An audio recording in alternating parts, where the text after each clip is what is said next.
Buenas tardes, mis amados. Damos gracias a Dios por esta oportunidad que tenemos de continuar con este hermoso tema.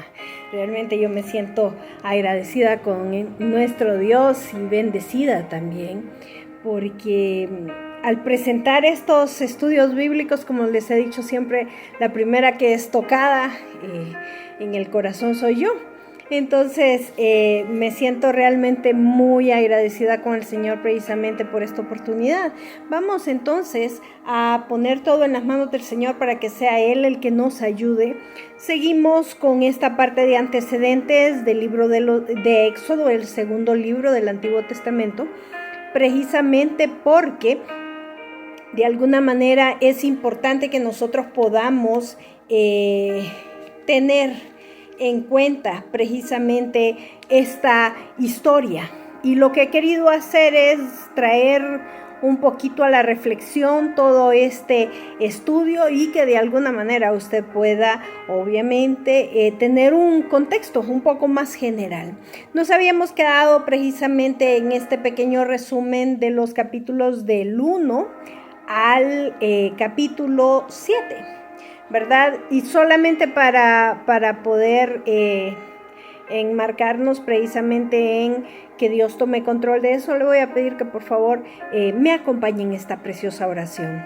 Amado Dios y Padre, en este momento, Señor, venimos ante tu divina presencia, dándote a ti, Señor, toda honra y toda gloria, porque eres el único que se la merece. Dios Todopoderoso, en este momento, Señor, ponemos nuestra mente y nuestro corazón, Señor, a tu disposición para que seas tú el que derrame, Señor, para que seas tú el que llene, Señor, mi vida, mi corazón y mi mente, y que todo este estudio, Señor, pueda desarrollarse según lo que tú necesitas que mis hermanos conozcan. Todo esto te lo pedimos en el nombre poderoso de Cristo Jesús, nuestro Señor.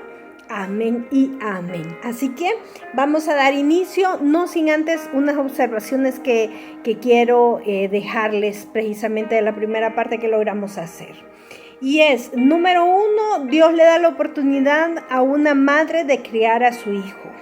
¿Se acuerdan que en este caso pues había habido una orden por parte del faraón para poderse deshacer de todos los niños varones?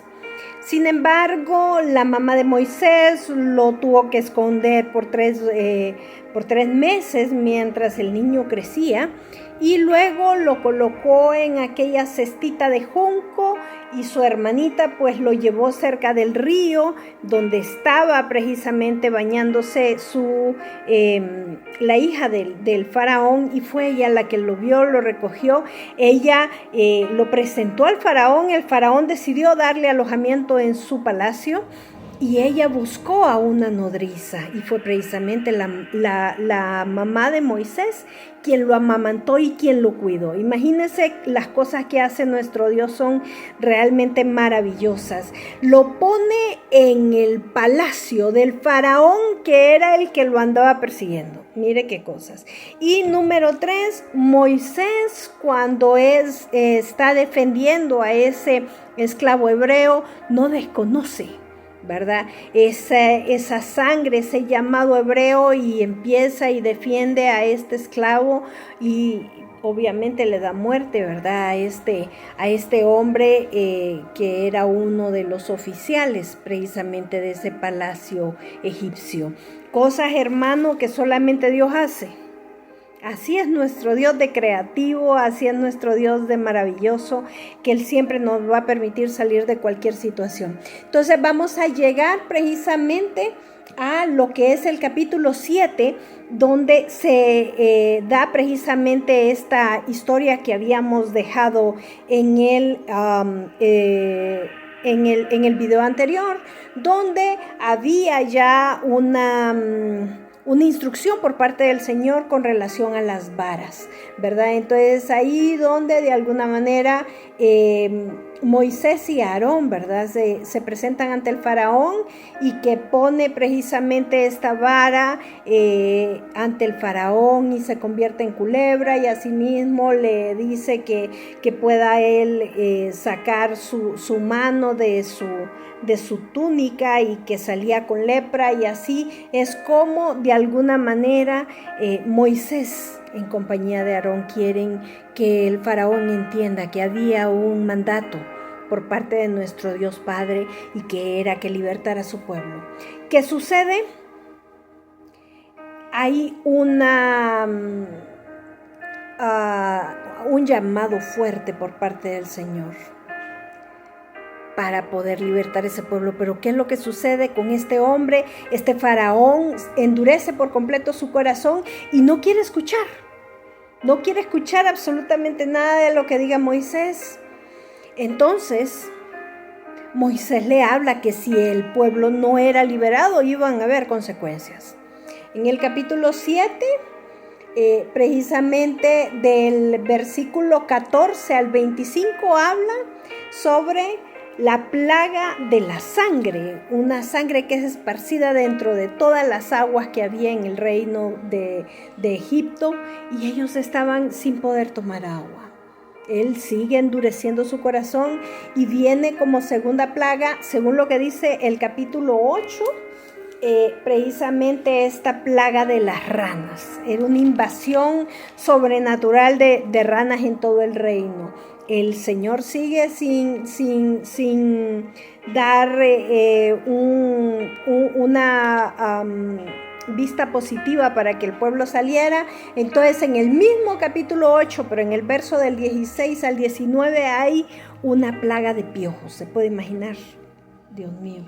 Y entonces después de esa plaga de piojos viene una plaga de moscas. ¿Dónde está esto, hermano? Está en Éxodo, en el capítulo 8, del 20 al 32.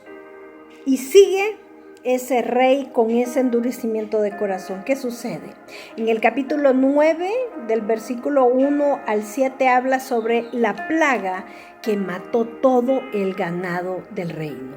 Había ya en el Señor un pacto con Moisés que el ganado no iba a ser tocado del pueblo de Israel, pero sí de todo el reino de Egipto. Y así sucedió. En el capítulo 9, en el verso del 8 al 12, habla de una plaga de úlceras. Esto era de alguna manera como los hombres estaban llevando sarpullido como una úlcera. Habla de las bestias también, de todo el reino de Egipto. El faraón seguía con su postura de no dejar ir al pueblo de Israel. ¿Qué sucede? Acontece la plaga del granizo, que destruyó toda cosecha. Del capítulo 9, del 13 al 35, habla sobre esta prueba de granizo. Luego viene la plaga de las langostas, que está descrita en el Éxodo, en el capítulo 10, versículo del 1 al 20. Y él seguía inmóvil. Habla de una plaga de tinieblas. Esto se establece en el capítulo 10, en el verso del 21 al 29. El hombre seguía con su decisión intacta de no dejar escapar a este pueblo. Y es aquí donde, a través del capítulo 11 del Éxodo, Moisés le anuncia la muerte de todos los primogénitos de el reino de Egipto. Cabe mencionar, hermanos, para su entendimiento y el mío, que este trato de las plagas y del agua y de todo esto era para el pueblo de Egipto. El pueblo de Israel estaba a salvo, porque Dios había estimado precisamente que eso iba a desarrollarse para que el faraón pudiera entender el poder inmenso de nuestro Dios Todopoderoso. Sin embargo, el faraón, por capricho, por rebeldía, porque no quiso dar su brazo a torcer, él era una autoridad y para él tal vez era muy difícil poder decir y reconocer, sí, yo creo en el Dios de ustedes. Él sabía que había un gran poder que él no podía controlar porque sus brujos y sus hechiceros estaban ahí queriendo que el agua dejara de ser sangre. Estuvieron ahí tratando de sanar el ganado de las plagas, estuvieron ahí tratando de sanar a los hombres y al ganado de las úlceras, estuvieron ahí pendientes de la plaga de las langostas, de todas esas plagas que vinieron. pero no había poder que fuera lo suficientemente fuerte para destruir el poder de nuestro gran Dios. Y estas son las cosas maravillosas, y por eso he querido yo que usted conozca. Dios, antes de un evento catastrófico, Dios, antes de tomar una decisión, siempre le va a avisar, hermano. Pero muchas veces nosotros estamos como este faraón terco, queriendo hacer las cosas de acuerdo a nuestro propio criterio, y dejamos, o nos creemos tan grandes, o nos creemos tan superpoderosos, que no vemos el poder de Dios como lo que es, lo más grande que tenemos en esta tierra y debajo de la tierra y por sobre los aires y fuera de nuestro sistema solar. Solo hay un poder que es más grande, que es el poder de Dios. De ahí no hay nada que se le compare. Este faraón seguía ahí. Entonces vino Moisés, recibiendo la instrucción por parte de nuestro Dios, y le dice: ve a donde el faraón, y le dice que todos los primogénitos van a ser muertos. Todos. A excepción precisamente de los primogénitos del pueblo de Israel. Y entonces el faraón, como ya comprenderán, dijo: no, yo voy a dormir con mi hijo, yo voy a estar pendiente. Le puso ahí los sirvientes al hijo. Pero hermanos, cuando Dios tiene un propósito, cuando Dios ya tiene una fecha de cumplimiento para lo que Él ya ha establecido como una profecía, no hay poder humano. Él hasta el último momento pensó que el faraón iba a tener precisamente esa rendición de decir: sí, reconozco realmente que mi poder es nada en comparación de ese Dios todopoderoso de Moisés. Pero no lo hizo así. Sucedió que él fue avisado. Fíjense que en el capítulo 12 habla de algo muy importante, que se lo quiero leer en el capítulo 7, en el versículo 7, 8 y 9, precisamente del capítulo 12 del Éxodo. Y la palabra, honrando al Padre, al Hijo y al Espíritu Santo, dice así: y tomarán de la sangre y la pondrán en los postes, en el dindel de las casas que lo han de comer. Aquella noche comerán la carne asada al fuego, y panes sin levadura como hierbas amargas lo comerán. Ninguna cosa comeréis de él cruda, ni cocida en agua, sino asada al fuego, su cabeza con sus pies y sus entrañas. Estaba hablando de ese alimento, de esa cena.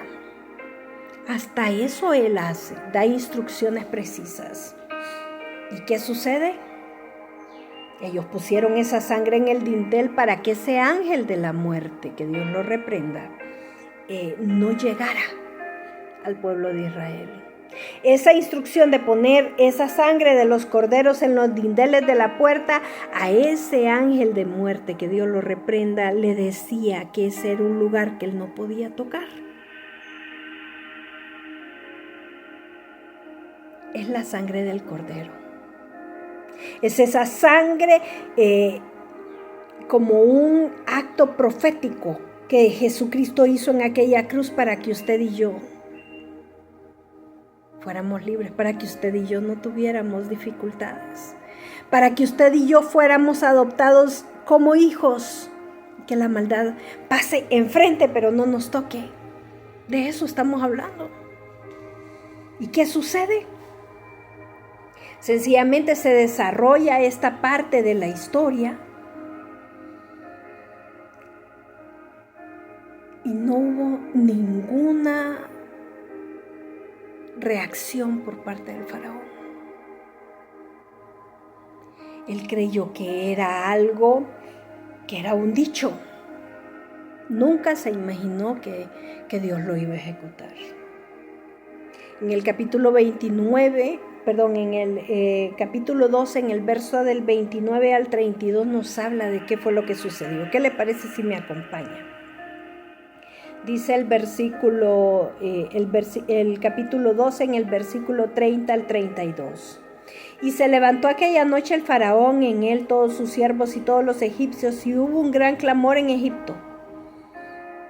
porque no había casa donde no hubiere muerto un primogénito.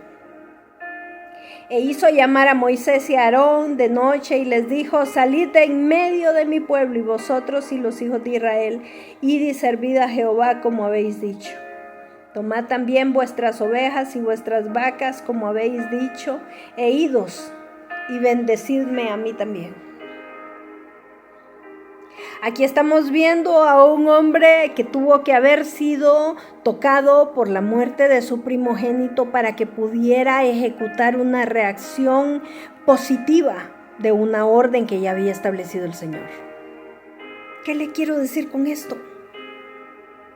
Muchas veces el Señor nos llama de diferentes maneras y nos toca la puerta y nosotros no hacemos caso. Y toca un poquito más fuerte y no hacemos caso. Nos avienta una piedrita en la puerta y no hacemos caso. Pero cuando la puerta es tirada, ya no hay oportunidad.